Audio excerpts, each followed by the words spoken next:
Yeah, it's the next day. I just put some craft paper down on the floor. This is stuff that I saved from before, and I had it out in the garage, and I thought, oh, I could just use it again. You don't have to throw it away every single time. And I got everything cleaned, and yeah, I went ahead and took that off and wiped around it. Like I said I wasn't going to, but I thought I better just to go through the process. I took the mirror down, wiped that all off, and see how this is like a little groove thing. See how it kind of comes out at an angle, and then behind the mirror it's like that too, and it just kind of sets on there. And then the cover, remember I was telling you how the cover plate comes off. This is the exhaust fan. These things here, you just squeeze them like that, and then you fit it up into a little slot, and then it comes out like that as you're pushing up. So when you pull it back down, you just grab the edge, pull it down a little bit, reach up in there, and then bend that like that, get it out of the hole, and down it goes. I'll probably clean that off one more time before I put it back up. And got all that stuff out here in the corner. I even went ahead and took the door down. I was contemplating whether or not to take the door down just yet, or to paint and then be careful and then take it down. I thought, you know, the door's already been painted. I've already painted the door from before, and I thought I'll be careful with this, and that's the other reason why I put the craft paper down and I ran it out a little bit. And I'm not going to put any more craft paper than this, because I'm gonna get up here with a mini roller on an extension pole and do this. I'm not even going to have to get into the tub or anything like that. And I thought, you know, should I put craft paper down in there and all that kind of stuff? I don't think I'm going to this time. I mean, sometimes I do, sometimes I don't. And this time I don't really think I'm going to have to do that. I do all the rolling first. Now, before I talk about the painting and stuff, am I ready for painting yet? No, because I'm going to end up taking this light fixture down. And before, see, that's where the old light fixture used to be. It used to come down to there, and then there's a little bit up above that. And I'm going to end up having to paint that, prime it and stuff, and I don't want to get any paint around here. And it's easier to get the roller all the way up there in one go, like that, because this is going to be semi-gloss paint. Okay, I don't want to have to stop and go, and then have to cut in around that whole thing. I'm going to get little paint droplets all over this stuff and all that kind of stuff. And like I say, before I talk about that, I've got all this cleaned. I did it with my sponge and my simple grain, like I showed you before. Wiped it all down, rinsed it down. I want to do that. I didn't do that on all these walls and stuff before I painted out in here and all that. I'm just doing it in the bathroom, because this bathroom's 17 years old, and depending who the last person was in here, there could be a lot of dust in here. If they used powder, if they used hairspray, if they used makeup stuff and brushed it all over the place, you're going to have remnants of that kind of stuff and stickiness on your walls. You don't want to have to put brand new paint on top of walls that are sticky and that might have dust on it. Forget that. So that's why I went ahead and did that. Okay, and I'm going to end up doing a little bit more stuff. You got to think about your job. Think about doing it in the right sequence, the first sequence. Because see, I was thinking, okay, I still have to paint this door frame. Remember I told you before, when I painted everything out here, I painted up to here and ran it across just up to the edge. And I thought, okay, I'll do the rest when I do the bathroom. Okay, but you don't want to cut in, and you don't want to try to paint the door frame first or anything. First thing I'm going to do after I get the light fixture down is paint all this with a roller. Then and then that's the other thing. When I do that, little droplets of paint, hardly anything, but just enough to get some on your toilet, inside the bathtub, and that kind of stuff. I'll take a wet rag or a sponge like this. I'll wipe that off really quick after I get done with the roller, okay? And lots of times for bathrooms, if the tile only goes up so far, like if it's just a tub enclosure with no shower thing without tile going all the way up, and if you have to paint above the tile, you're going to get droplets of paint coming down and possibly getting on your tile too. I thought, should I go through the whole process of putting plastic up there and masking tape and doing all that kind of stuff? No, I'm not going to do that, because I'm just going to have to do the ceiling. It's not going to take me that long, and I know how to do it good enough to where it's not going to get all over the place. But I'll take a look at stuff and wipe it down, and then as that's drying, then I can go back and start doing other things. But everything is in a sequence. Remember, I'm telling you, I'm gonna take this out. But I also noticed, see that? I thought that was somebody was playing a joke, like that was Kleenex, toilet paper, was somebody doing spit wads and throwing them up there, you know, up in there. Those are gouges on the ceiling. Okay, and I mean, they don't really look that bad. I might go up there with some caulking and wipe a little bit on there. And I noticed there's a hole right there. I don't know what that's from, but and I'll put a little caulking on that, and I'll take a look at these, and I can kind of see how these have dimpled in slightly. Whenever you use caulking to patch things, it's gonna suck in as it's drying. I can see how those are sucked in. I'll probably put a little bit on there, and I might check out little bits over here. I think these are okay, but I'll do the caulking before I even take this light fixture out, and that way the caulking can be drying if you're using spackle, so the spackle can be drying. That way you're doing one thing, you don't have to keep waiting for something. Okay, I just spackled out, I can't paint here until the spackle is dry. I can't paint until I wipe down the spackling or sand the spackling or put some primer on. See, I'm gonna have to put some primer on all the white little bits like that. Okay, and speaking of that, if you've got makeup, little bits all over the place, you want to try to get, I'd probably try to get some of that off with my simple green and a sponge, and try to get some off with that. And then any remnants of that, then I'd have to take some Kills primer and put over there. And I happen to have some Kills primer, and I think I'll put Kills primer over all these different white bits before I get into the paint. Okay, because believe it or not, if I just put finish paint over here, you might think, oh, I'll just hit a little bit of finish paint over these first, and that'll be drying as I'm doing something else. Then I put the whole coat of finish paint on here. I'm gonna have like 2 coats of paint over all these little things, right? Well, trust me, the finish paint is probably gonna show, and it's probably, some of this could possibly bleed through your finish paint, even if you put 3 or 4 coats of finish paint on here. Because it doesn't have primer on here, you can use flat paint. I had some ceiling flat paint, and I could use that, but I think I have some Kills too. I'm gonna do this the proper way, because I don't wanna have to come back here after I get all done painting and everything and then say, oh yeah, I should have put primer on here, I should have done this, I should have done that, I should have cut in afterwards before I did it first.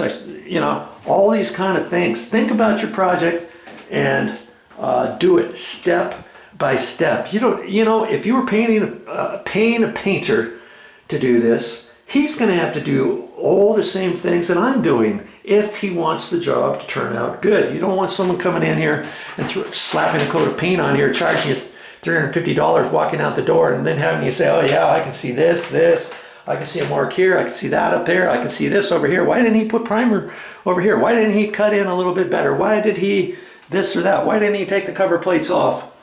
Why, all this kind of stuff. And then have your paint start peeling or something later, or having it look all icky in certain areas. Oh, that's because that was sticky before and he didn't clean that off. And you know, don't do all that. You can do all this stuff. If you're a beginner, hey, no problem. Just keep watching my videos. I've got all kinds of painting videos on my channel. Just go to my YouTube main channel page, click on playlists, and then scroll down to painting, and more painting, or something like that. And you'll find all the painting videos I've ever done and posted on my video channel, okay? So first things first, I've got to get into my caulking, and that tube is pretty old, probably 6 months old, so I'm going to have to dig some of it out to get it in, and then I'll work in a couple different spots first, and then I'll get back to you. And the next thing on my project, what's the next thing? The next thing is going to be taking this light fixture down. I don't know if you were with me before we moved in, or just after we moved in, I took the old light fixture down and I put this new light fixture, and I made a video of that. And I ended up doing that because when I took the old fixtures down, we decided, you know, I took everything out of this bathroom and I was planning on painting this whole thing before we moved in.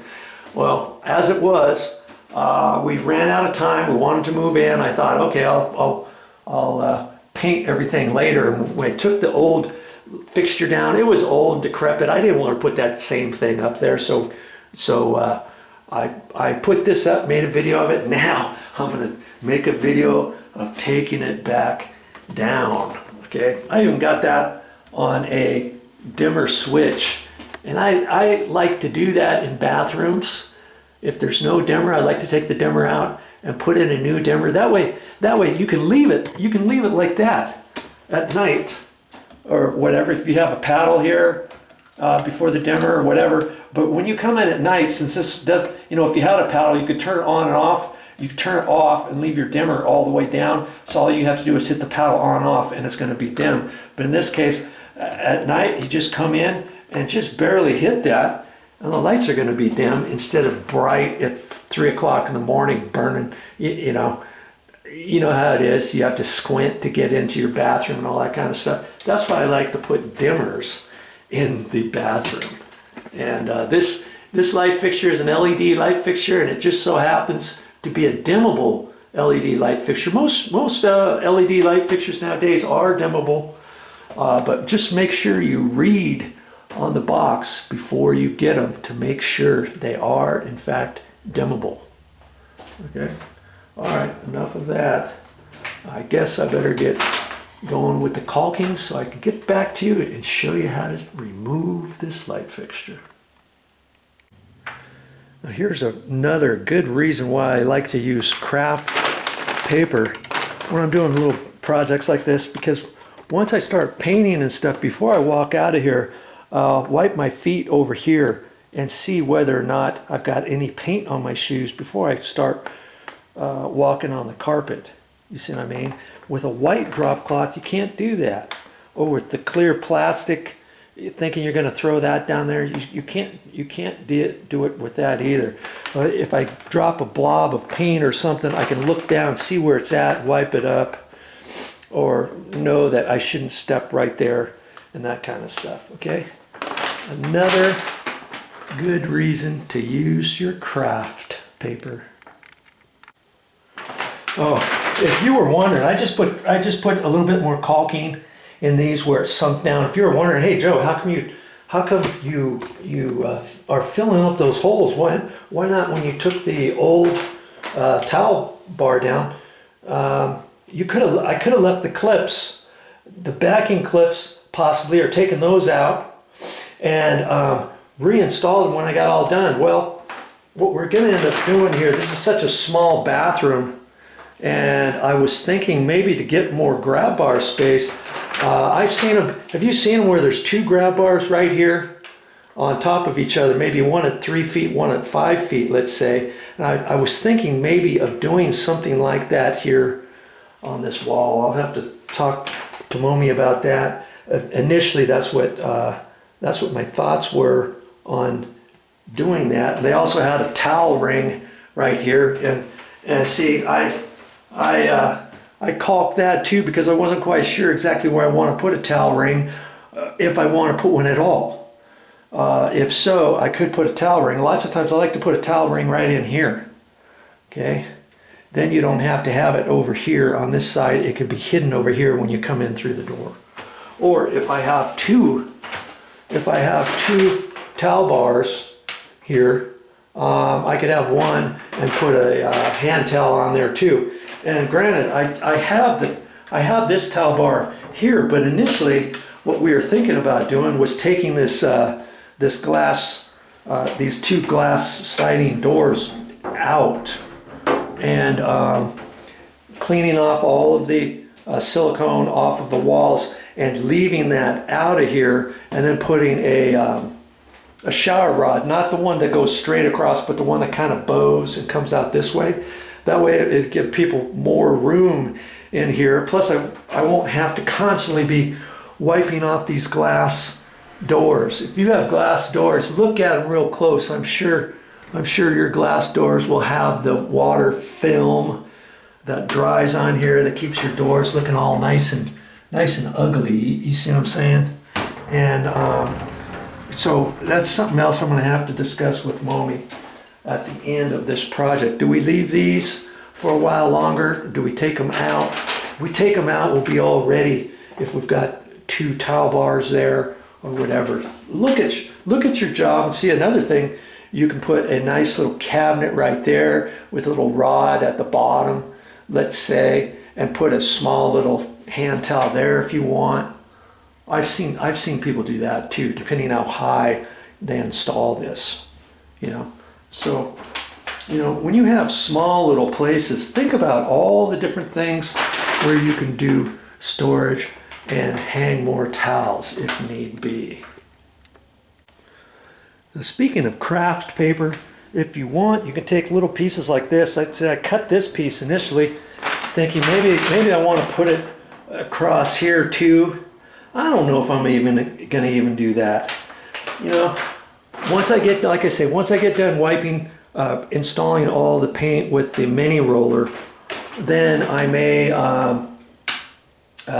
look at all this and just wipe everything down with a sponge in case I get any little tiny droplets on here. And you will too, trust me. When you do paint with any type of roller, generally, you're gonna get the little tiny droplets coming down on your counter. So if you don't put craft paper, drop cloths or something like that, then make sure you wipe stuff down. And because this bathroom is so small, I'm not sure. I don't think I'm going to put any craft paper down here at all when I'm doing the painting. Of course, before I do the mini roller here, I'll take this cover off too, take it into the other room, be real careful with those so I can get down as close as possible. So I can paint down, you know, below this cover with the paint. Okay, don't forget about doing that either. What is our project today? Yes, you know by the title, how to remove a bathroom light fixture. And I had just recently installed that light fixture because after we moved in, I took the old one down thinking I was going to paint this little bathroom before having to reinstall a different light fixture. And lo and behold, we moved in before I got done in here. Now I got to paint this bathroom. I'm making videos of that too. You can watch those as well. But now I've got to take down the new light fixture that I had previously installed a few months ago. Now, that's okay, it's not going to take me that long, and you don't have to be an electrician in order to do this. All you got to do, turn your light switch off. And that's all I'm going to do before I start. Okay, now some people say, oh hey, Joe, you're supposed to turn the actual breaker off because you still might have power up to the neutral wire up there. And I've never gotten shocked by doing it this way. If you feel more comfortable, turn your light back on, go down and find the right breaker, keep turning breakers until you got the right one off. That's how you feel more comfortable. Get your power off, okay, before you start. Never work on something that's hot. Now, are all light fixtures created equal? Heaven forbid, of course not. You always got to figure out how to pull them apart. This one comes off slightly different than some other ones, and these are just crystal things inside a glass container that just kind of set down in each one of these. So that's all I got to do first is pull these out. I got to be real careful with these. I don't want to break them or anything, so I'm gonna pull them out one at a time, and then we'll get going with the rest. I ended up getting this from the Home Depot, and each one of these was a glass cylinder, and then I had to put these in individually and then screw the cover on the bottom and all that kind of stuff and situate them in there, tell how I wanted them. There's directions to them and stuff. And, I mean, you don't have to get them at Home Depot. You can find them pretty much at most local hardware stores. I got to drop my construction light here with an extension cord on it to give me a little bit more light. I could have done it without, but I think I'm going to be able to do this whole thing with just a Phillips screwdriver. There's 2 screws down here, and I believe there was 2 up at the top. Yeah. Okay. And so that's my next step. Undoing these.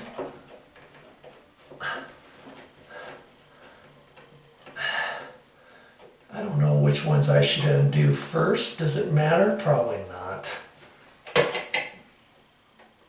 Because it's being held over a channel. Okay? And so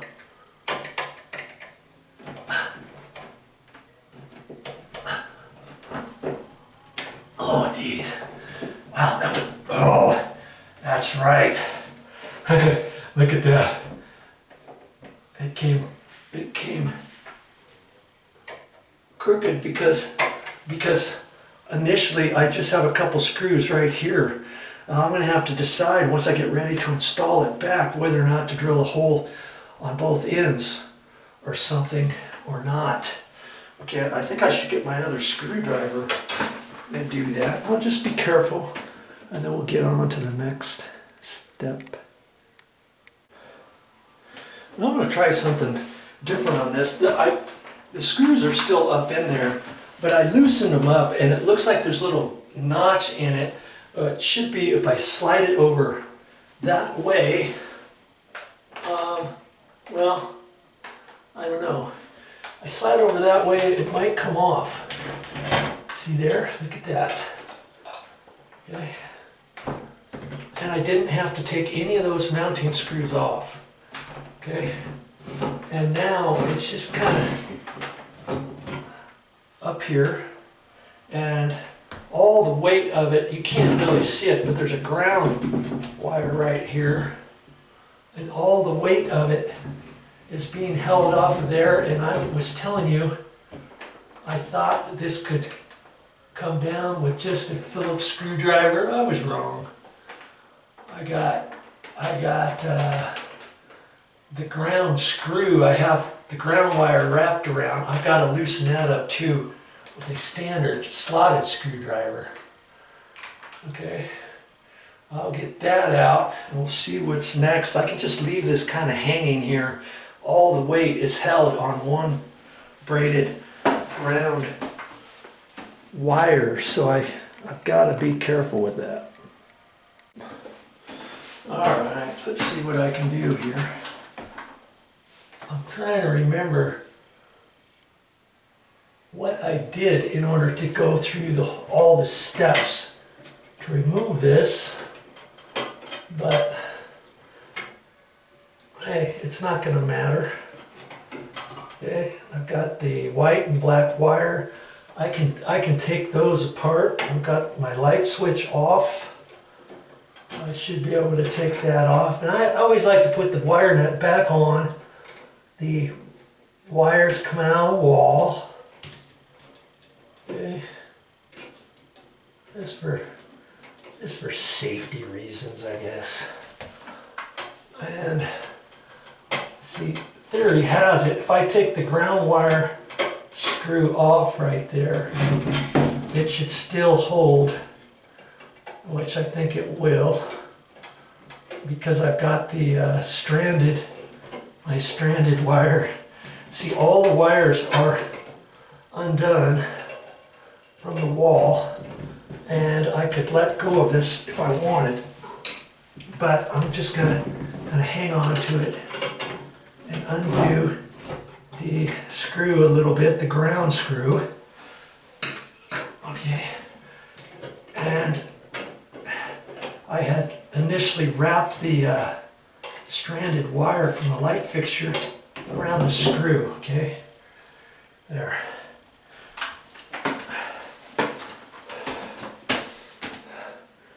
You see, that's what I did. I wrapped that around the ground screw, and then I could do this whole project on my own without any help. See, this is how they have them. See, with the screws, you put it up there and slide it over the mounting screws in the fixture, so I could leave them up there. I'll show you that in a minute. I'll get you up there. See, this particular light fixture, it's got a U-shaped channel on it, see, like that. The mounting screws, to hold the base on, you just put the screws in like that, top on the two tops and the two bottoms, and you can set the whole thing on there, you know, after you wire it up, and it'll hold itself up. Now see, initially it also gave me 2 spots to put plastic anchors in here. That's if you're not going to hit a stud or anything, and I didn't hit a stud. I ended up having to put a cut-in box in here. I remember that. Oh, that's what happened. When I tried to undo that screw, the actual cut-in box moved. Okay, so when I take this out, well, I'll have to look at the cut-in box. But see, I didn't want to put any screws in that yet because I wasn't quite sure if I was going to do that or not. Put those in or not. Probably when I reinstall it, I probably will. And see, there's the ground screw on there, and I've got 2 mounting screws that go into the plastic box. And if your plastic box isn't exactly straight across, then you can slide this up and down however you have to get this lined up, and then you can put some anchors in here, and I'll probably end up doing that afterwards, you know, next time I get ready to install it. But see, now all I should have to do is take those 2 black mounting screws out, and I'll be done. See, you don't have to pay an electrician to do stuff like this. Am I a licensed electrical electrician? No, I'm not. And you don't have to be either. These were just some 1.25" drywall screws, coarse threaded drywall screws I put in here.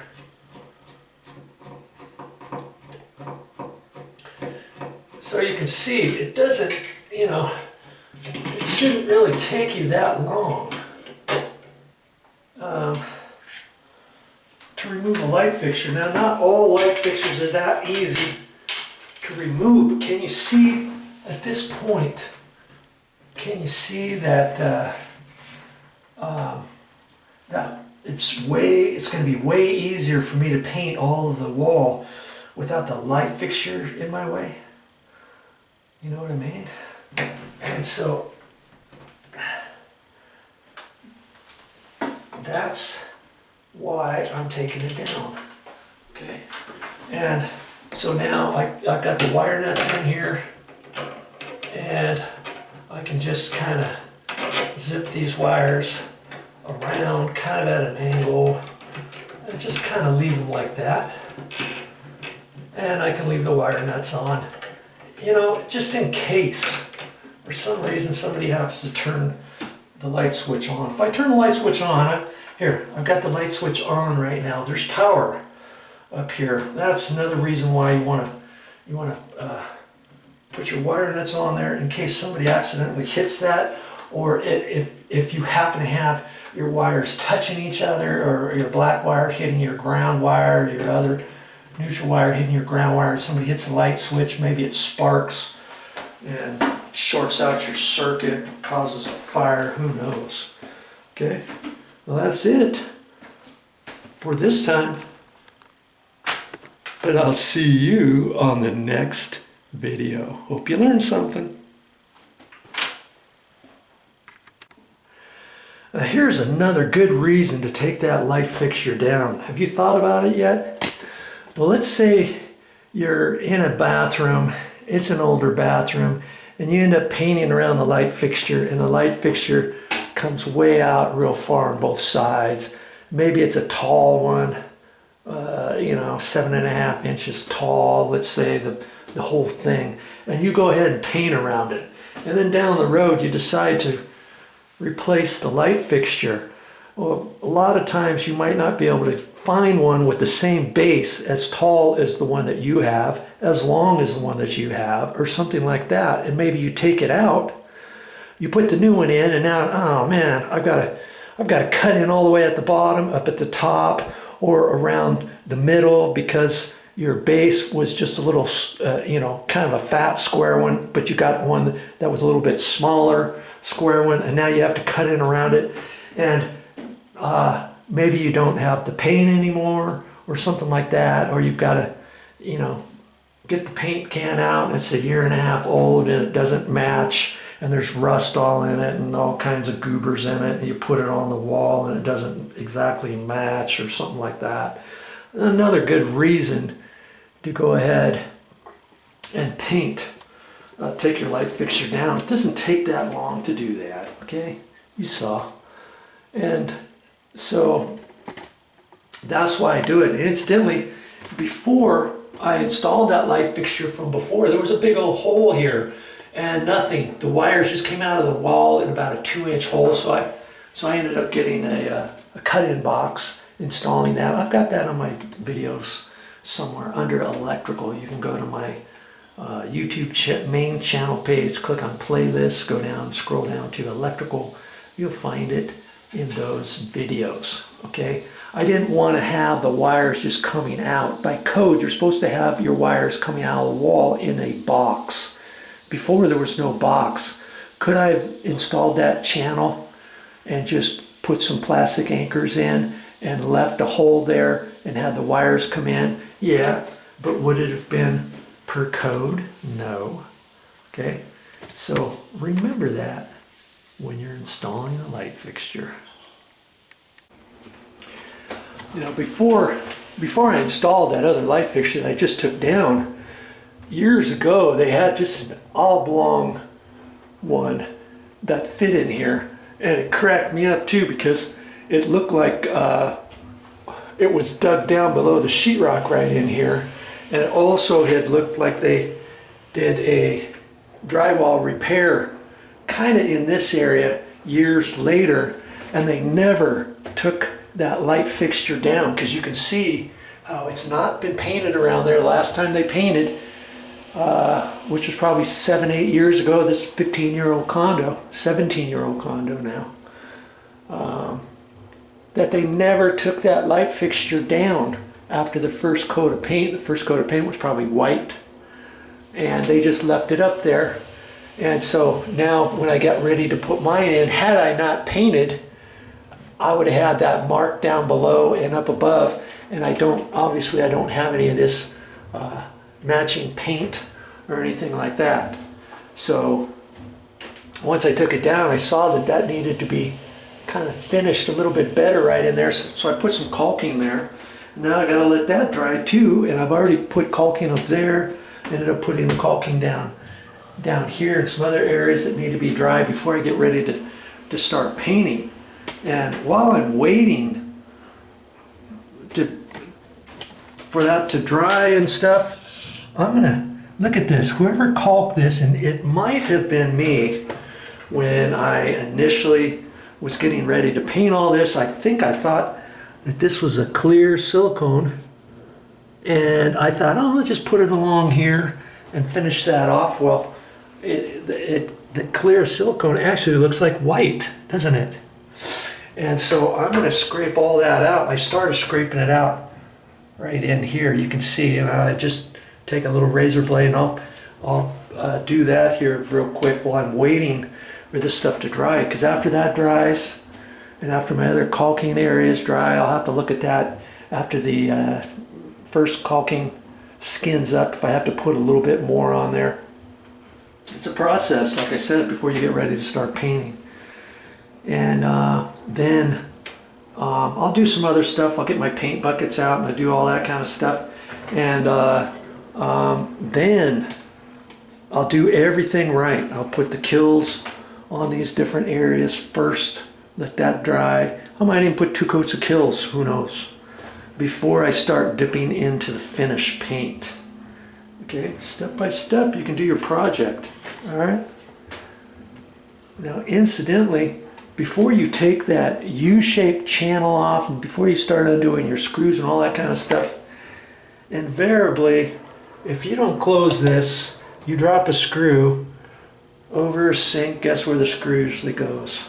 Down the drain. If that happens, you can still get to it. There's an adjustable P-trap underneath here. See, you'd have to take that P-trap apart, and then this screw will be down in there. It's a big song and dance process. You're going to have water going all over the place. Pop that down just for insurance purposes. Alrighty then. Oh, that's more better. See, I cleaned all that out. It took me a while. With my razor blade and a little screwdriver, putty knife, wiped it all up with a sponge. Looks way better. Now, I could tell years ago there was a line here where the caulking was missing a little bit. And here's a tip for you.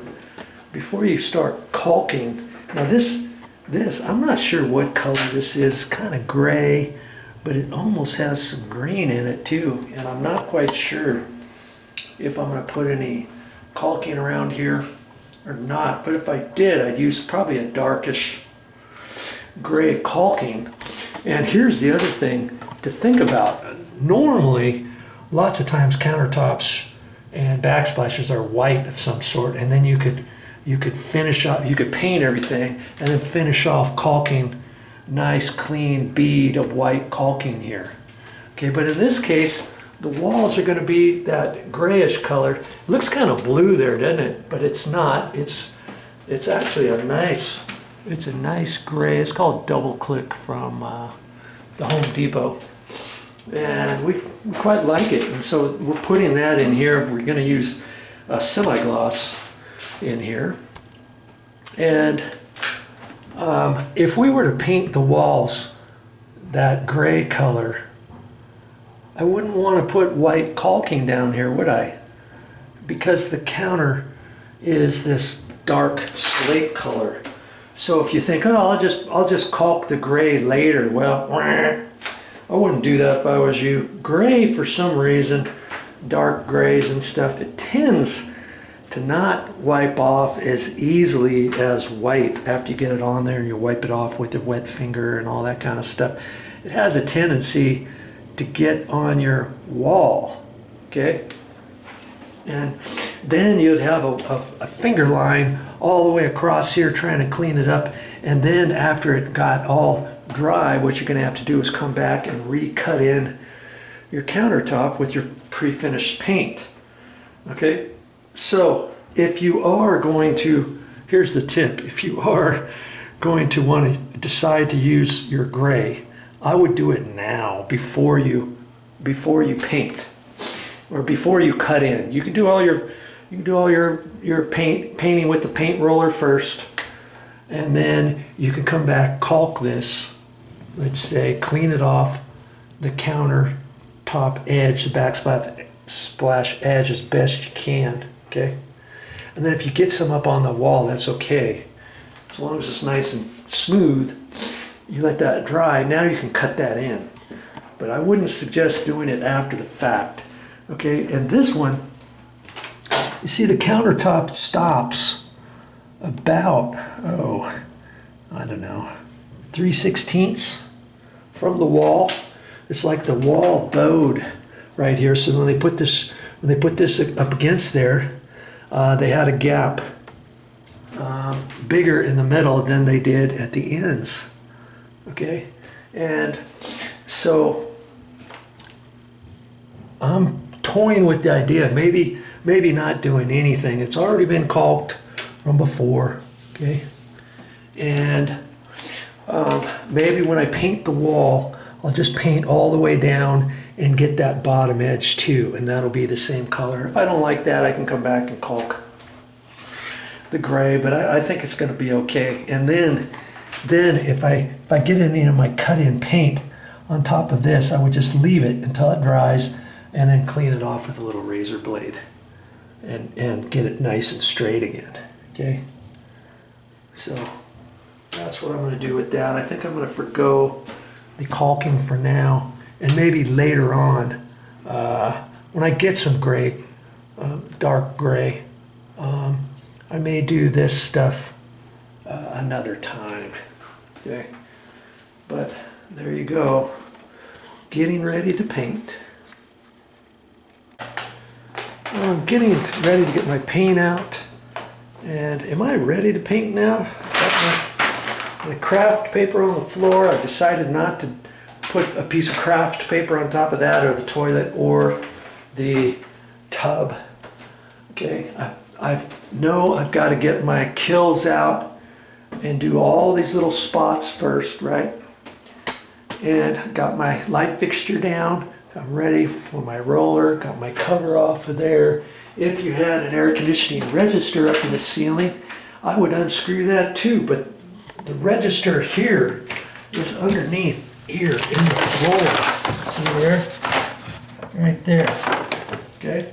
But I want to keep that covered because, believe it or not, if you don't do that and you're painting, you get little droplets on the register, believe it or not. Or you can pull the register out, but if you pull the register out, then you got to be careful not to step in it and twist your ankle or something. I'd leave the register down, just cover it up. Okay, and so almost there. Okay, you can do it. Hey, spend some time and start doing some of these jobs on your own around the house. My YouTube channel's got thousands, and I say thousands because I know I got over 2,000 videos on my channel, over 2,700 I think. And I will never show you a video I don't think you can't do, even if you're a beginner DIYer. Hey, because most of those videos I do on my own, and lots of times maybe I haven't tackled something and I want to do it because I want to show you that if I can do it, you can do it. All you have to do is go to my main YouTube channel page and go to where you see playlists, click on playlists and scroll through the many topics I have on my channel. I've got over 50 topics and I put all my videos into different topics, okay? So whatever topic you're looking for plumbing, painting, drywall, electrical, whatever it is you're looking for, if I've got it on my channel, I'll have it in those playlists as well, okay? So go to the playlist. If you're just looking for electrical, go to the playlist. I may have 250 different videos on electrical that will teach you how to do all kinds of stuff around your house, how to fix things, how to change things, how to do all kinds of stuff. Same thing with your painting, your plumbing. I'm not a plumber, but I've got how to remove a toilet, how to install a toilet, how to clear out a sink clog, how to install a P-trap, how to install garbage disposal, how to unclog a bathtub, all kinds of stuff on there on plumbing. Same thing with painting. I got all kinds of different topics. Just look on there, and if I've got it, and if it'll help you out, I will wager that I can save you a ton of money around your house.